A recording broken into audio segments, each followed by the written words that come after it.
got some kind of issue with you, I'll talk to you in the dressing room or something, but I'll never take those things to the ring. That's the time when you have to be professional. And I remember I said that to him, and I remember Shawn looked at me, and this is where it all came from, is he looked at me and said, well, I appreciate that, but I just want you to know that I'm not willing to do the same thing for you.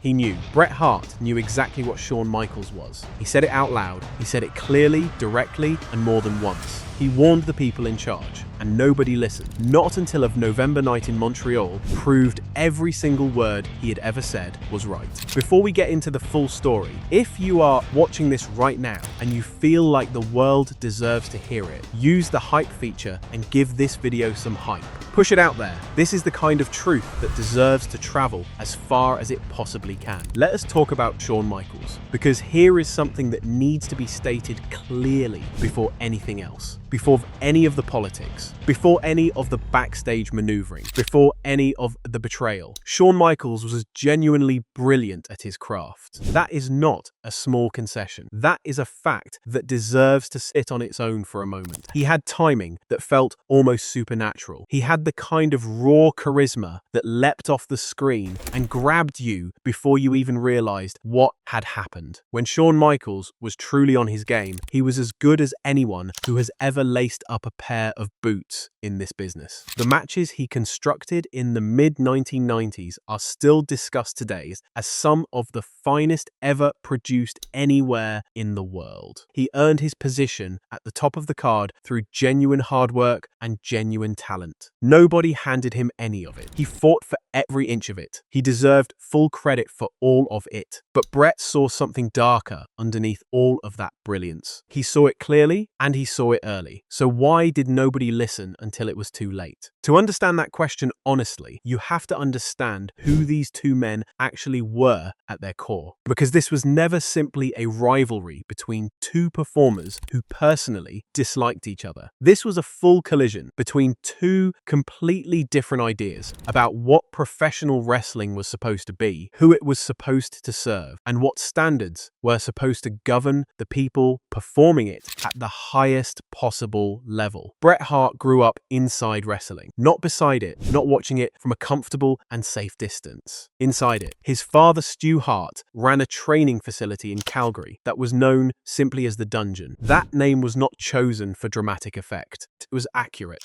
The Dungeon was a place where the craft was transmitted through genuine physical suffering and relentless daily repetition, without or shortcut. Bret absorbed a very specific set of values there from a very young age. The most important thing a professional wrestler could do was protect the person standing across the ring from him. Every move, every hold, every planned exchange existed within a shared framework of mutual trust and mutual responsibility. You took care of your opponent and your opponent took care of you in return. That was the professional code. It did not need to be written down anywhere. Every serious person in that locker room understood it from the moment they arrived. It was the foundation upon which everything else rested. Bret also believed deeply in the internal logic of the wrestling business itself. They were supposed to tell a complete story from beginning to middle to end. They were supposed to build in a way that made genuine emotional sense to the person watching from the audience. Crowd should feel as though what they were seeing was real, hard-earned, and genuinely uncertain in its outcome right up until the final moment. He was a craftsman in the truest and most demanding possible sense of that word. The pride he took in his work was enormous, and it came with a level of professional seriousness that some people found difficult to be around for extended periods. He was not there to produce surface spectacle. He was there to make you believe completely in what you were watching. This was the entire point. Shawn Michaels came from a different professional tradition entirely. He was dazzling, and he was entirely aware of it. He could flip and spin and land in ways that made audiences physically gasp out loud. He understood entertainment with what seemed almost like pure instinct rather than acquired knowledge. And around him formed a group that would become one of the most discussed backstage alliances in the modern history of wrestling. They were called the Kliq. Triple H, Razor Ramon, Diesel, Sean Waltman. These were men who looked out for one another before they looked out for the broader locker room around them. They understood how to read and use leverage inside a professional organization. They understood how to position themselves within a company's internal power structure to protect their spots and advance their individual interests over the long term. The unwritten rules of the locker room that Bret Hart had been raised from childhood to treat as sacred simply did not command the same respect or the same inside the Kliq's way of operating. That was the essential difference. Michaels believed in self-preservation above almost everything else in the professional environment. He believed in being the most valuable and the most irreplaceable person in any building he walked into on any given night. He believed that status earned at great personal cost was something you defended by whatever means were available to you at any given moment. Under the right conditions, that philosophy worked brilliantly and produced a performer of extraordinary quality. When a promoter genuinely needed a top star who could draw paying audiences through the doors on a consistent basis, Michaels delivered without question. But when his personal interests collided with the interests of the locker room surrounding him, same philosophy became something that ate steadily and quietly away at the foundations of the working environment for everyone else who had to be there every night. The WWF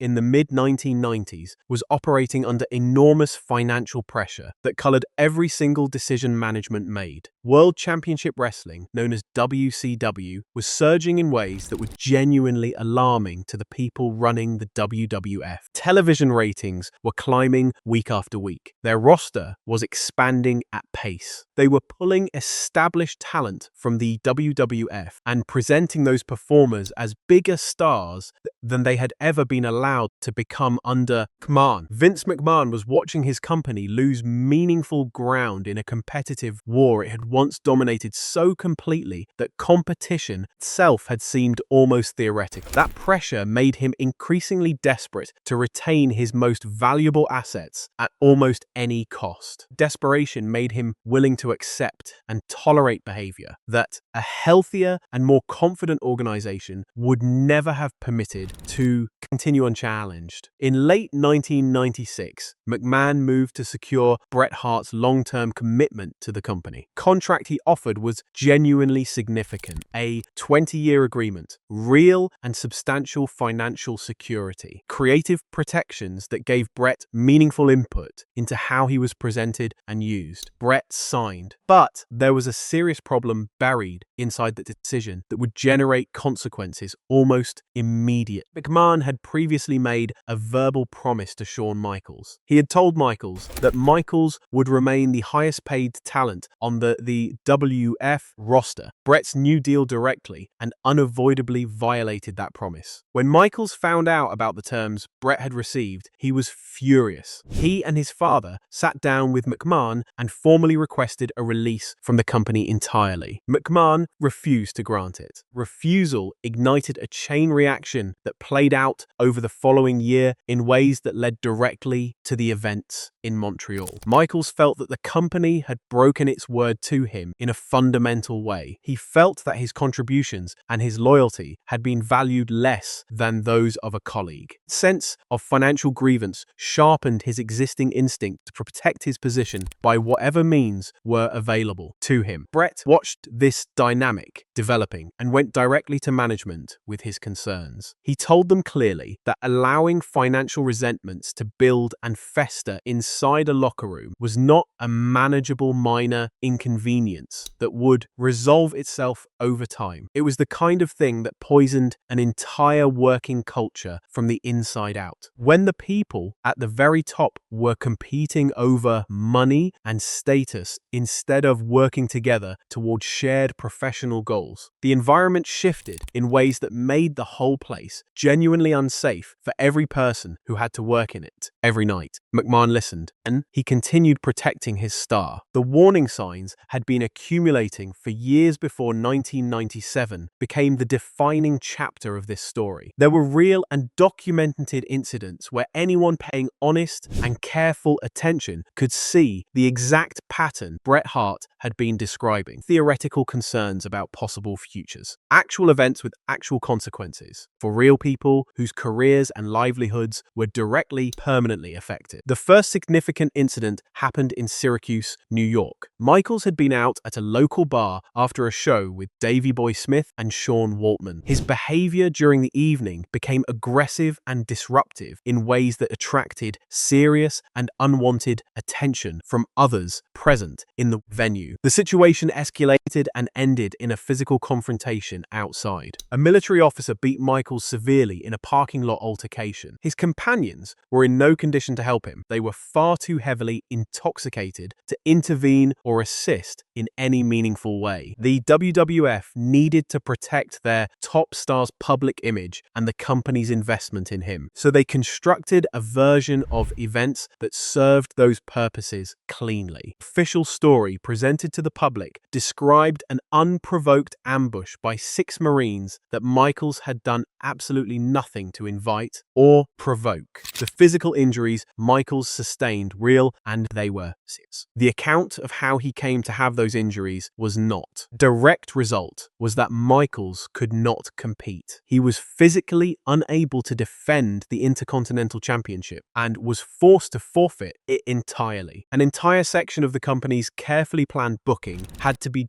dismantled and reconstructed from nothing because one man's personal behavior during a night off had produced a live on-screen crisis that the whole organization was forced to absorb and manage on his behalf. Bret looked at that entire sequence and saw something very specific and very troubling. The company had not simply covered for Michaels after the fact and moved on. They had deliberately and actively constructed a false public narrative to protect his image while he recovered from the consequences of his own behavior. They had absorbed responsibility that belonged entirely to him, and they had allowed him to walk away from those consequences without facing any of them directly or personally. That precedent, Bret argued clearly and with genuine urgency, was dangerous in the long term, because once a performer experiences through direct evidence that the organization will protect them from consequences regardless of what produced those consequences, the natural human response is simply to continue. There is no natural break. The company had communicated to Michaels through its own actions that there was no flaw beneath him, no level of personal conduct that would produce real accountability. That pattern that extended beyond individual incidents and into the shared understanding of what the locker room was. Every performer in that building was watching. The culture of a locker room is not made by policy documents or official announcements. It is made by what the people in authority do and do not respond to when things go wrong. Kliq was writing a very specific cultural document through his repeated inaction, and Bret Hart was the only person reading it out loud. Then came Summerslam 1996. Michaels was defending the WWF Championship against Vader, whose real name was Leon White. By any fair and honest measure, Vader should have been a genuinely credible and threatening opponent for anyone on the roster. He was physically enormous. He was legitimately capable. He had built a real and well-earned reputation in every major territory he had worked in around the world, including Japan, the United States, and Europe. He was exactly the kind of opponent who should make a match feel genuinely competitive and genuinely dangerous. The plan was to give the audience a competitive and physically intense contest that presented Vader as a legitimate threat even in defeat. Both men were supposed to emerge from it with their standing credibly intact. What happened instead played out on live national television in front of a paying audience. At some point during the match, Vader missed a planned spot. These things happen in professional wrestling. The business is physical, imprecise, and performed under real pressure in real time with variables that cannot always be controlled. Missing spots is understood and expected by every working professional in the industry as part of the reality of live performance. What is not part of any professional professional code anywhere in wrestling is what Michaels chose to do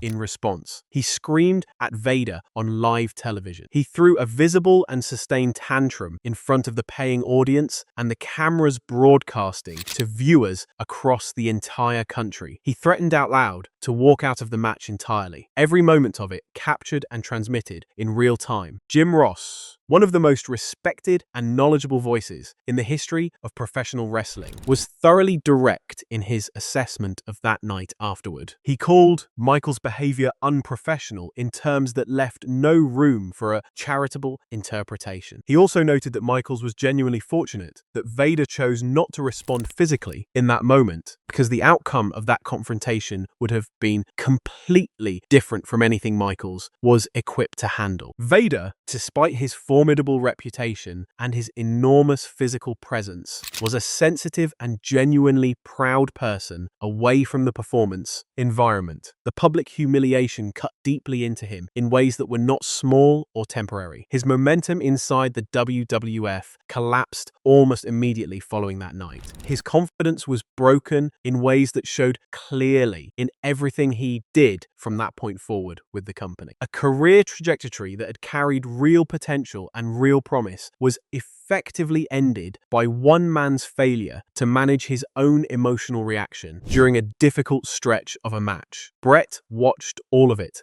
He kept returning to the same essential observation and the same core warning. If the rules do not apply to the top star, the whole locker room rots. That was not rhetoric deployed for color or impact. It described something real and precise. When performers below the top of the hierarchy see that certain behavior goes completely unchallenged when comes from the person at the very peak, they are forced into uncomfortable conclusions about the actual nature of the standards they have been told to uphold. Either those standards were never genuinely real in the first place, or they apply selectively only to those who lack the leverage to escape them. Both conclusions are destructive in ways that compound over time. One removes the shared foundation that makes a locker room function as a genuine professional community. The other creates a deep and hardening resentment that does not soften or dissipate naturally. It accumulates. A locker room is a community built on interdependence. Every performer who steps through the ropes trusts, at some fundamental level, the person working with them that night has accepted the same professional responsibilities they have. When one person at the very top of that community is openly exempted from those responsibilities, the implicit agreement that holds everything together starts to crack. And cracks in something that depends on trust do not simply stay the size they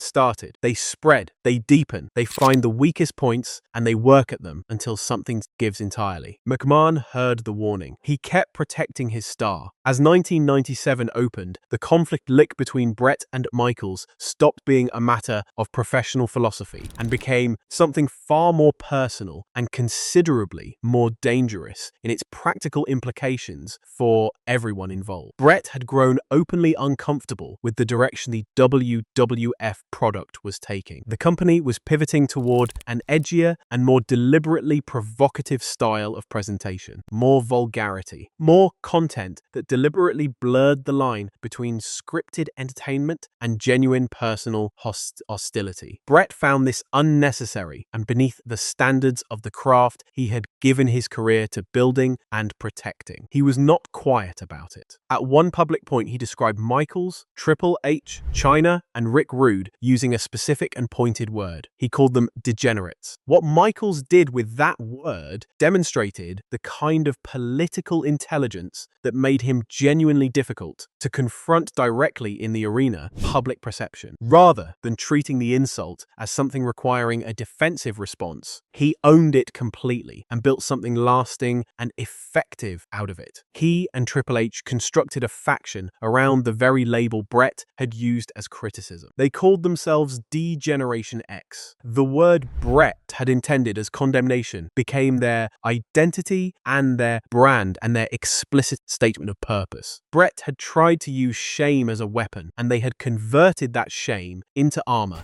and pointed it back at him with full confidence. His criticism criticism had given them a gift they could not have manufactured on their own. Bret warned that this turn towards shock value and deliberate provocation at the expense of genuine in-ring storytelling was sending the product somewhere it would eventually regret going. He was told he was behind the times. The audience had evolved past what he was offering and wanted something more aggressive and less restrained. His view of wrestling was the view of a previous era that the company had outgrown. He disagreed and made his disagreement plain, but the gap between what he believed the business should represent and what management was actively choosing to pursue kept widening with every passing week and every new controversy. Then on the 19th of May 1997, during a live broadcast episode of Raw is War, Michaels crossed a line that had absolutely nothing to do with professional differences and everything to do with deliberate and calculated personal cruelty. He delivered what became known simply as the Sunny Days promo. On live national television, looking directly into the camera, Michaels made unmistakable implications, accusing Bret Hart of having a personal affair with WF personality Sunny, whose real name was Tammy Sitch. Promo had not been sanctioned by management. Nobody had cleared it beforehand or given any approval for the content that was delivered. What made the promo genuinely reprehensible beyond its surface content was something the viewing audience at home had absolutely no way of knowing. It was Shawn Michaels himself who had been involved with Tammy Sitch in real life. He was the one actually engaged in the relationship he was publicly and falsely accusing Bret of having. He had taken something that was genuinely and demonstrably true about his own private life, directed it at a completely innocent man, broadcast it on live television to the entire country. Bret's wife, Julie, was watching that evening. She took the accusation personally, and she took it with real pain. The promo put genuine and lasting strain on their marriage that extended far beyond anything that could be fairly categorized as a professional disagreement. Bret was not the kind of man who absorbed something like that and moved quietly forward without response. On the 9th of June 1997, backstage in Hartford, Connecticut, he confronted Michaels directly and in person. The confrontation became physical almost instantly. Bret dominated it. He physically overpowered Michaels in the altercation and, in the process, ripped out a substantial chunk of Michaels' hair. It was not a polished or controlled encounter. It was raw and it was witnessed. What followed demonstrated how precisely Michaels had learned to convert a personal defeat into lasting political capital. He went directly to McMahon. He complained that he was being subjected to a hostile working environment that made it impossible for him to feel professionally safe or protected. He indicated that continuing to work under these conditions indefinitely was not something he was prepared to do. He threatened to quit the company entirely. Management pulled him from television while the situation was managed and contained. Consider that sequence from start to finish. Michaels had launched a deliberately cruel public attack on Bret's marriage, using a lie he personally knew to be hypocritical because he was the one who was actually guilty of what he was alleging. He had provoked a physical confrontation through his own chosen behavior. He had come off badly from that confrontation in every objective measure, and the result of the entire chain was that he was treated as the aggrieved and protected party who required management's full attention and care.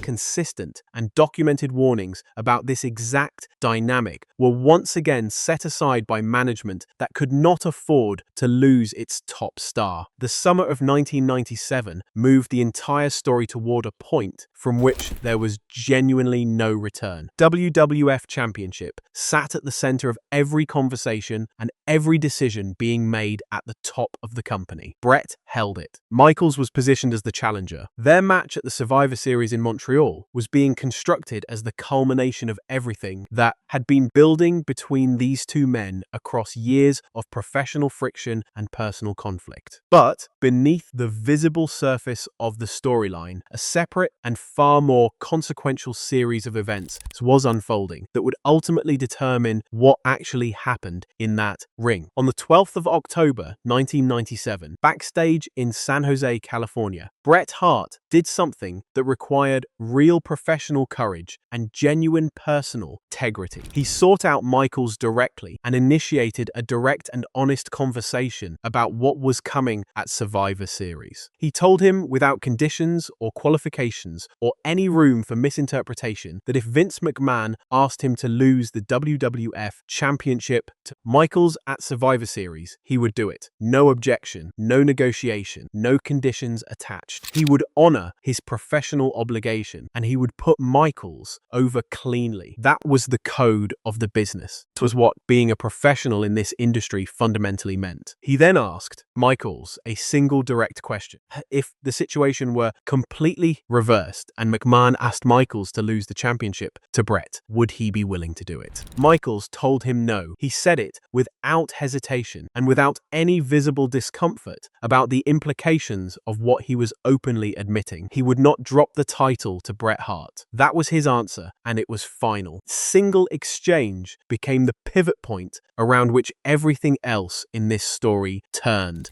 Bret's subsequent decision to refuse to lose the championship was not an act of professional ego. It was not stubbornness or personal vanity. It was a principled response to a colleague who had stated openly and without ambiguity that the basic professional covenant of the wrestling business simply did not apply to him when the personal costs were real. Michaels had said it with his own mouth. He would participate in the system when it benefited him and opt of its obligations when his own interests pointed in a different direction. Bret held a creative control clause within his contract. It was a genuine and legally binding provision. McMahon had included it as part of the terms that had brought Bret back to the company and secured his long-term commitment. Clause gave Bret specific contractual rights to refuse certain booking decisions under defined circumstances. Losing the WWF Championship to a man who had just explicitly stated he would never offer the same professional courtesy in return in Canada in front of Canadian audiences for whom Bret Hart carried genuine and significant national meaning fell entirely within what that clause existed to protect. His refusal was principled. It was professionally reasonable. It was legally supported by a contract McMahon himself had signed. And it was, in the end, completely irrelevant by what McMahon had already decided to do, regardless of what any contract said. The arena in Montreal was packed to its full capacity that night, and the atmosphere inside was intensely and vocally partisan in Bret's favor.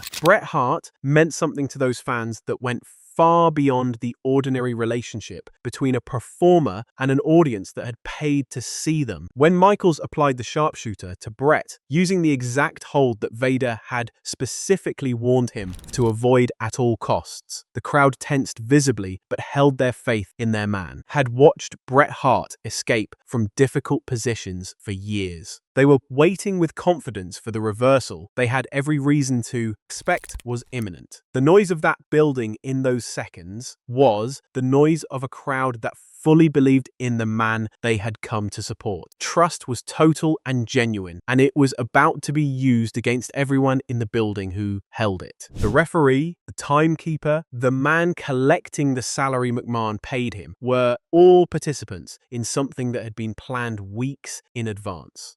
Earl Hebner looked toward Vince McMahon, positioned at ringside. He gave the signal. The timekeeper rang the bell immediately. Bret Hart had not submitted. He had not tapped out. He had not given any signal or indication whatsoever of surrender or defeat. The match was ended without his consent. Using his own signature hold, the championship was taken from him in his own country, in front of his own people, through a conspiracy that had been quietly assembled beneath every agreement and every conversation for weeks. Michaels seized the championship belt and was escorted rapidly from the arena. Bret Hart stood in that ring, looking like a man standing in the middle of a world that had simply lost its coherence entirely. He turned toward McMahon at ringside and spat directly in his face. Then he moved deliberately to the television broadcast equipment, positioned around the ring, and destroyed it, methodically, in full view of every camera still rolling and every person still remaining in that arena. Bret walked back through the curtain, carrying what he later described as very dark thoughts, feeling like a ticking time bomb moving steadily toward McMahon's locked office door. He named the pattern. He described precisely where it was leading. He was dismissed as a jealous colleague, as an outdated traditionalist whose time had passed, as a man whose legitimate professional concerns could be attributed to nothing more than personal rivalry. And then in Montreal, packed arena full of people who believed in him completely, in his own country, using his own finishing hold through the hands of a referee who had sworn on his children that he would never participate in this. The exact outcome Bret Hart had described arrived exactly on schedule. He knew. He said it clearly and plainly and repeatedly. Nobody listened in time, and the wrestling business was permanently and irreversibly changed by the full price of that choice. If this story stayed with you, leave a comment below and tell us what you think the real turning point was in all of this. Like the video, subscribe to the channel, and we will see you on the next one.